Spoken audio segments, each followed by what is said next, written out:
Need to stamp this whole segment with a disclaimer that this election, like every other, is unique in the way it was conducted. But that said, Adams' core political positions aren't all that different from those held by President Biden, who is much more popular than the national Democratic brand. You don't have to take my word for it. The NBC opinion polling from April, Joe Biden, 50% popularity, Democratic Party, 39%, Republican Party, 32%. So is there something to be said for Democrats as they look ahead to the midterms of being a Joe Biden Democrat?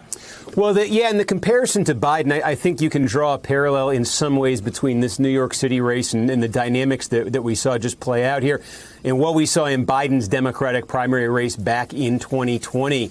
You know, I think if you look at sort of the coalitions that emerged here, look at the three sort of top candidates in New York City. You had Adams winning. You had Garcia ending up in a narrow second place here. You had Maya Wiley as the third place candidate for Maya Wiley, though in the earlier rounds she was in second place here. You know, I think there was a lot of overlap demographically when you look at the voters Maya Wiley was appealing to, the message she ran on. There was a lot of overlap here, I think, with folks who'd voted for Bernie Sanders, who had supported Bernie Sanders.